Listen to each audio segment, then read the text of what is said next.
Baik, silakan. Assalamualaikum warahmatullahi wabarakatuh. Terima kasih kepada Dr. Dinto Jiwengga, spesialis BPKP, spesialis para konsultan, dan teman-teman PPD sekalian. Pada pagi ini saya akan sharing sedikit tentang jurnal dengan judul Usage Streptokinase for Pleural Adhesiolysis in Sonographically Separated Pleural Effusion.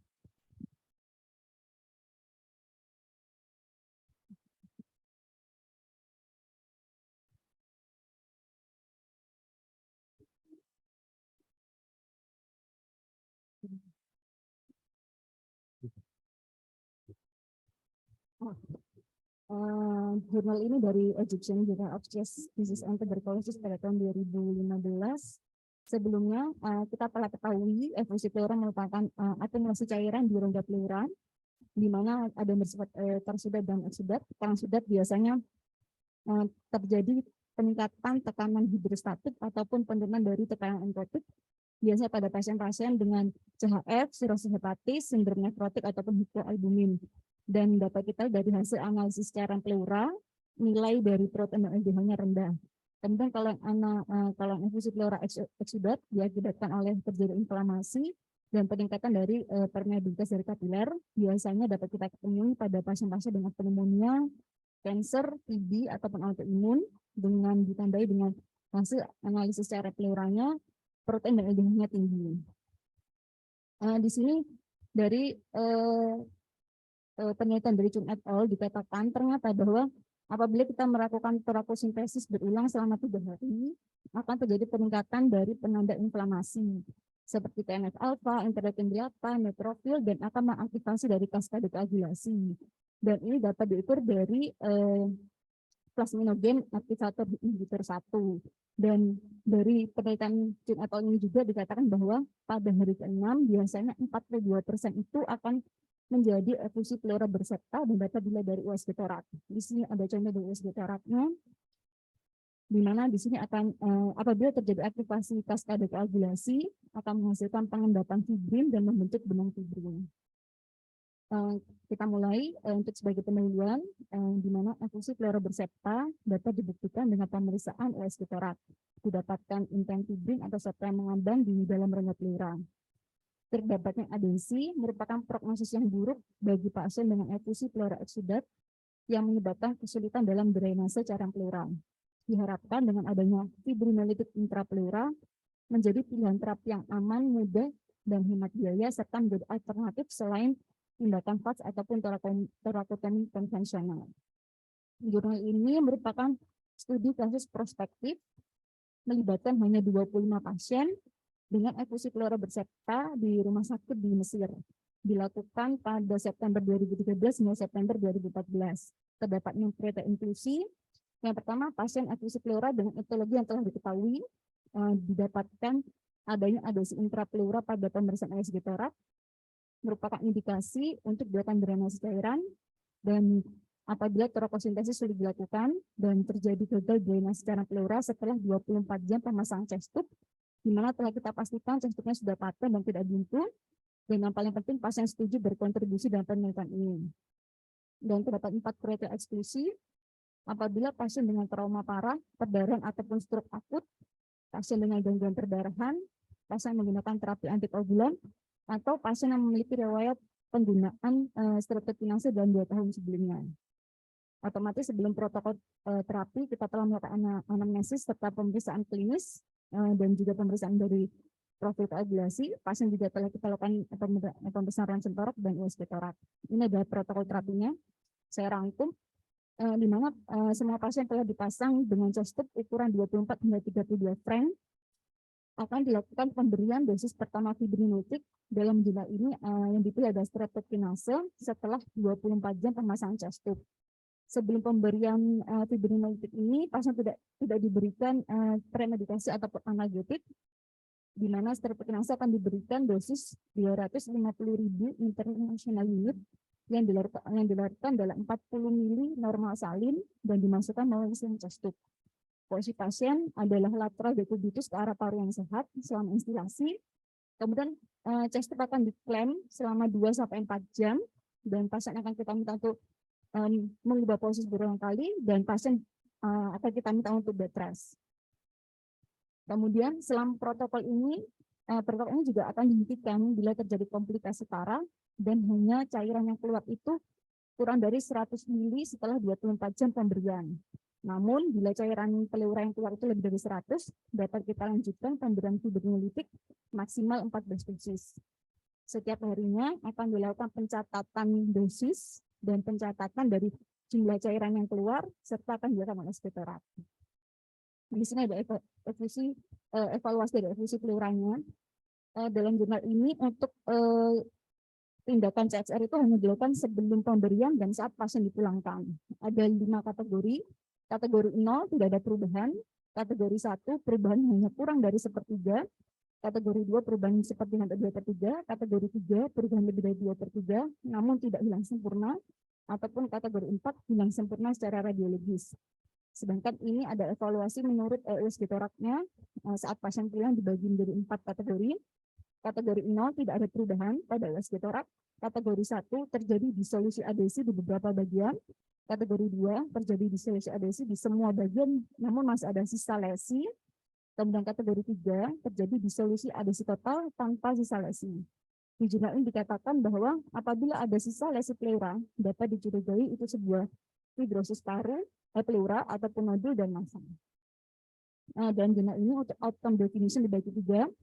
Dikatakan gagal apabila skor ronsen torak 0 dan skor USG torak 0, dikatakan berhasil sebagian apabila skor ronsen torak 1 atau 2, dan skor USG torak 1 dikatakan berhasil apabila skor ronsen torak 3 atau 4, dan skor USG torak 2 atau 3. Apabila pasien termasuk grup gagal dan berhasil sebagian, akan dilanjutkan dengan konsultasi ke ahli bedah kardiotoraks untuk pertimbangan pembedahan.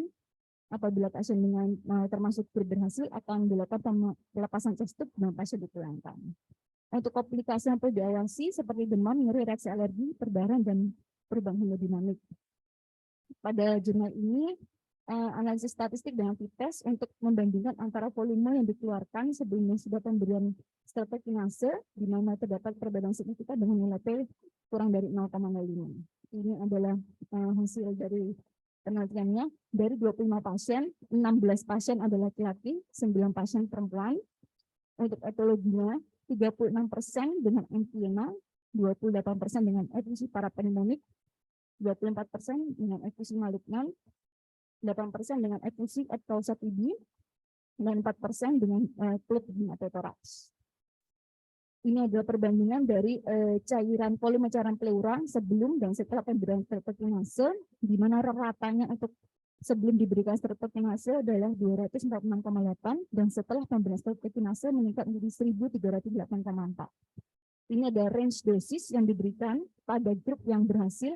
Range dosis streptokinasenya itu 1.250.000 hingga 3 juta international unit, dan pada grup yang berhasil sebagian dan gagal, range dosisnya hanya 250.000 hingga 1.250.000 international unit. Untuk ini outcome definition ternyata 60% pasien ini berhasil, 24% berhasil sebagian, dan 16% gagal. Dan ini adalah features dari USG toraknya. Ternyata sebelum dilakukan pemberian fibrinolytik, dilakukan USG torak terlebih dahulu, di mana dari 25 pasien, fine adhesion pada 10 pasien, post adhesion 8 pasien, dan mix 7 pasien. Setelah pemberian streptokinase, untuk 10 pasien yang fine adhesion ini ternyata berhasil semua 100%. Yang post adhesion hanya 14% yang berhasil, sisanya 7 pasien berhasil sebagian dan gagal. Dan yang mix 4 pasien berhasil dan 3 pasien termasuk grup yang gagal dan sebagian berhasil. Untuk komplikasi 80% tanpa komplikasi, hanya 12% dengan nyeri dada dan 8% dengan demam.